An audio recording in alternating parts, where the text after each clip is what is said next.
Ben, let's start with you. Just can you speak to the confidence of the group having that sort of start the year with back-to-back wins under Joe?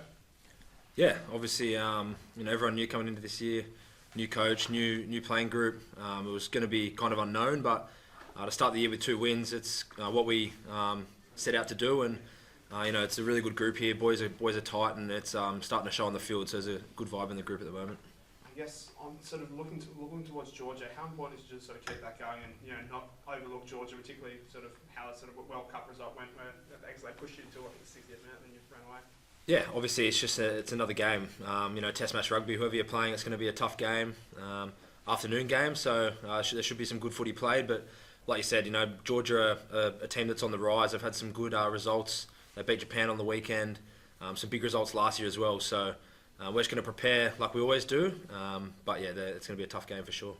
At the Wallabies, you sort of played a bit of 10 and 15, sort of going between the two. I think you played 15 in that Georgia game.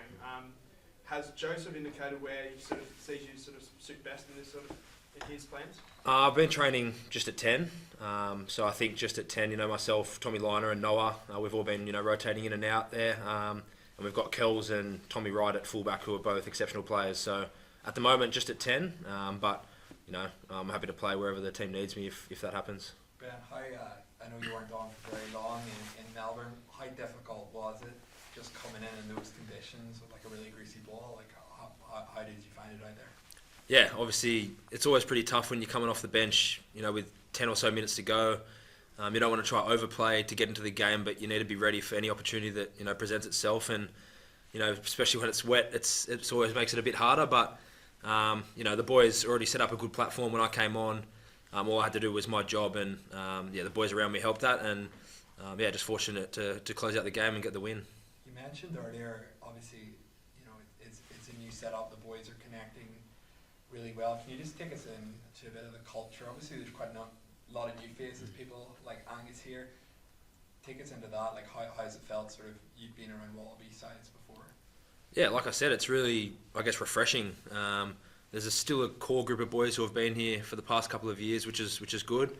But then a lot of new boys, like you said, which is awesome to see. Boys who have played Super Rugby for a couple of years now, who've really pushed their case and finally getting opportunities, which is exciting. And they just bring that extra, element around the group off the field as well. You're meeting new boys, you're having fun with new boys who you haven't really spent much time with before, and I think that's showing on the field as well. Ben, can you just 10 months ago you were preparing for an afternoon game at the start of France 80,000. Can you believe what's happened in the last 10 months and the fact that you're just preparing at 10 now? Yeah, it's exciting. I'm just grateful that I'm in this position as well. In the squad last year and in the squad this year, and hopefully get to play this week. Team's announced tomorrow, so we'll wait and see. But an afternoon game is always an exciting time, especially against Georgia, who play a good brand of footy. So it's like we said last year, wasn't the greatest year for us, but I'm grateful to be here in this spot at the moment, and hopefully get a spot this weekend. You had 25 points against Georgia last time. That's I think a Wallabies record at a World Cup. Can you kind of think about what happened last time around there, and is there those sorts of things that you can take into this game?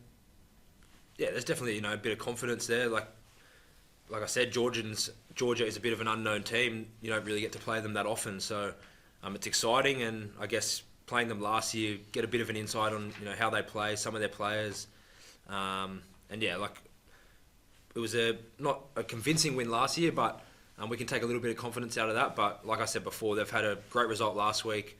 They had a good result last year against Wales in Cardiff. So they're a team that's on the rise, and they're playing some good footy. So we just focus on ourselves mainly this week, and the result should take care of itself. Can you just bring us into that over-the-top ball that Taniela did to you?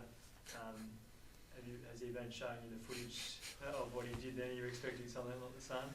No, he hasn't showed it for a while. He definitely spoke about it throughout the World Cup last year, that's for sure. But Nella's a freakish player. He's been awesome this year for us so far in the scrum.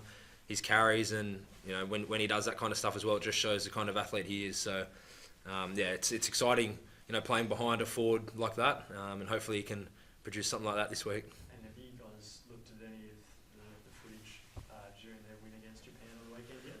A little bit, yeah. We've had backs and forwards meetings this morning, so we've looked at a little bit of their stuff and a couple of their key players and some spaces we can attack and defend. So, like I said, there's some opportunities there for us, but we're going to have to be on our game for sure.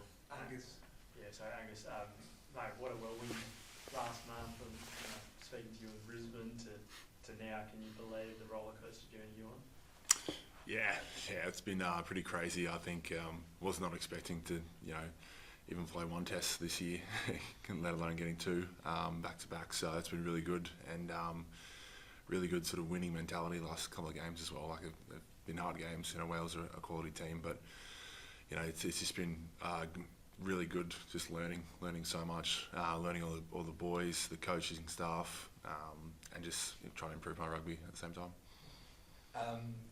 In terms of the defensive maul, obviously you weren't on the field for very long, but I'm assuming that was something that was really scrutinised today. And what are you expecting from a Georgian team that, the majority of their pack, their front row certainly are based in France at the highest level?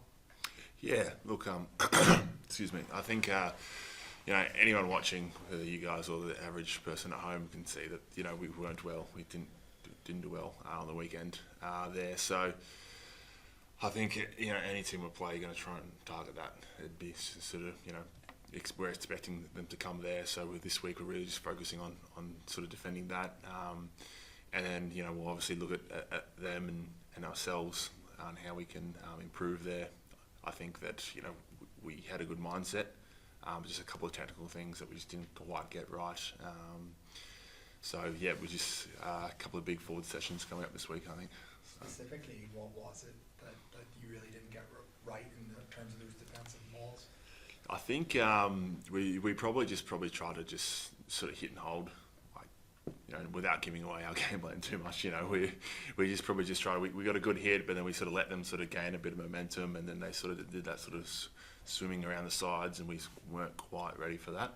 So I think we'll have to stop that. Coming this week, the Georgian pack's obviously very big, very strong lads. So I think our mindset obviously was good, but it needs to be better. And I think just going forward, just pumping those legs, going backwards right at the start rather than sort of hit and hold. Angus, after the game, Warren Gatland said that he thought sort of the streetwise nature of the finishers like yourself and Dan sort of proved a difference at the end there. Is there sort of method in that, having spent 5 or 6 years at Super, that you're a lot more comfortable coming into that environment than maybe what Wales were in the final 15, 20 minutes? Yeah, look, when I got on, it was 60 minutes or so, and the game was very much in the balance. So a couple of calls go either way, and the team's ahead. So I think the coaching staff just said to me and a lot of the other finishers to just sort of get on, do your job, and you don't need to, like Dono said before, you don't need to go and try and win the game.